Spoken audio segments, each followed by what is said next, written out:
Red Bull's 2024 season is encountering a challenging beginning following their remarkable 2023 campaign, where they achieved victories in 21 out of 22 racing venues. Despite high expectations for the RB20, considered a substantial evolution from the RB19, the initial testing phase has proven unsuccessful. This setback is particularly significant, as passing this test is a prerequisite for the car to be deemed fit for competition. As the racing community anticipates any signs of vulnerability from Red Bull in the 2024 season, the recent testing failure has been met with optimism. The question arises whether this setback could divert Red Bull from its development trajectory, and, crucially, if it might offer an advantage to its competitors. Crash tests are imperative for every Formula One car to secure eligibility, making a failed test a discouraging start to the season. Regrettably for Red Bull, the front nose of the RB20 failed to effectively absorb energy from the impact during the initial dynamic frontal homologation test at Cranfield, UK. This failure resulted in the destruction of the nose in small fragments, leading to an overall test failure. Red Bull, having enjoyed a strong advantage with the RB19, took the opportunity to test the RB20 early, but the desired outcome eluded them in the first attempt.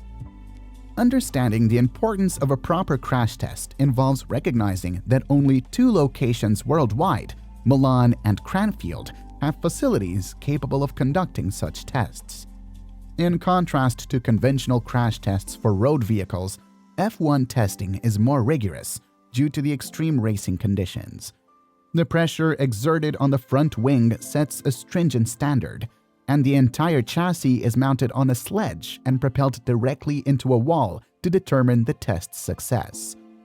The examination is designed to provide inspectors with a range of outcomes, including assessments of the front wing, steering column and rear section of the car, and a bulkhead test to ensure the integrity of the fuel cell during a simulated crash on the track.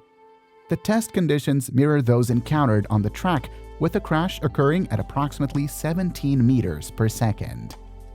Inspectors evaluate the test based on various factors, such as the car's abrupt stop or, conversely, deformation, leading to intrusion into other parts of the front wing, failing to absorb sufficient energy, as observed in the case of the RB20. Precision is crucial in the examination process, especially since the majority of the materials tested are carbon fiber, requiring ample light for inspectors to scrutinize both minor and major deformations resulting from the crash test. The question arises, why did the RB20 fail the test, considering Red Bull's recent dominance in the sport? The development of the RB19 ceased in the middle of 2023, as the team deemed themselves practically unbeatable. Consequently, efforts shifted towards the 2024 campaign. Red Bull, anticipating a narrowing gap in competitiveness for 2024, opted for a more aggressive approach with the RB20. Team principal Christian Horner consistently emphasized that the 2023 season wouldn't be replicated, warning of a much closer competition in the upcoming season. One persistent issue traced back to the RB18 was the weight of the car. In successive upgrades, the team aimed to shed as much weight as possible. The initial failure in the crash test suggests that the RB20 might have pushed the limits in weight reduction. The RB19 had surpassed the 798 kilogram minimum weight limit, prompting Chief Technical Officer Adrian Newey to prioritize making the car lighter for the upcoming season. Set to unfold as an evolutionary development rather than a revolutionary transformation compared to the 2024 campaign, the recent test failure does not signify Red Bull conceding defeat for the upcoming season. Instead, it provides them with an opportune moment to address issues promptly, validating Horner's earlier statements about the RB20. Horner had expressed certainty about facing diminishing returns from the wind tunnel for the 2024 Challenger, acknowledging the challenges of surpassing the excellence achieved in the previous year. The test failures could potentially prompt a re-evaluation of certain aspects of the car's philosophy and design, signaling an opening for Red Bull's rivals in the 2024 season. While Red Bull aims to sustain its dominance with existing strengths, the narrowing gap among teams and the FIA's intervention in aero development for 2026 cars before 2025 suggests the potential for a different trajectory in the 2024 season. The scrutiny focuses on the design of the RB20's front nose, a critical area that requires careful examination. However, given Red Bull's significant progress in the current technical era, a substantial setback seems unlikely.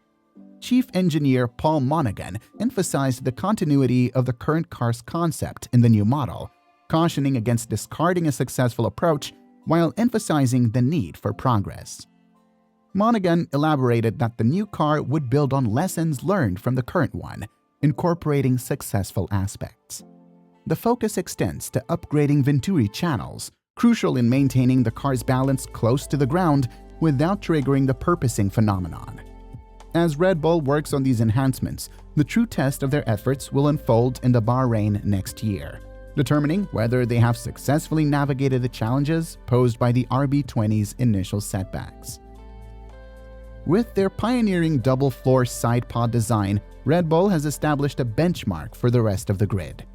However, the recent setback in the crash test underscores the reality that having ample time to develop the RB20 doesn't guarantee perfection on the first attempt.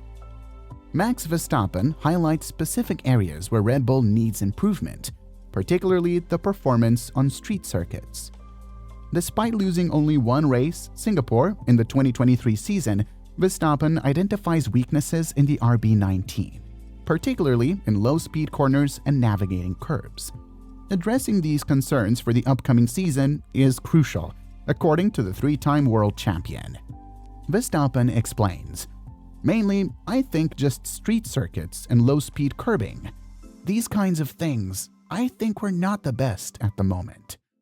Pierre Wache, when approached about Verstappen's comments, agrees with the assessment, acknowledging weaknesses in low-speed corners and the challenges of riding curbs and bumpy tracks. Wache emphasizes the need for improvement in these areas, recognizing that perfection is elusive in the competitive world of Formula One. While Red Bull may appear to have crafted a flawless machine in the eyes of F1 fans, the crash test failure and the candid comments from Verstappen and Wache offer their rivals a glimmer of hope for closer competition in 2024. Rivals such as Mercedes, Ferrari, and Mclaren are poised to seize any opportunity presented by Red Bull's development challenges, keeping a firm grasp on the potential for a more level playing field in the upcoming season.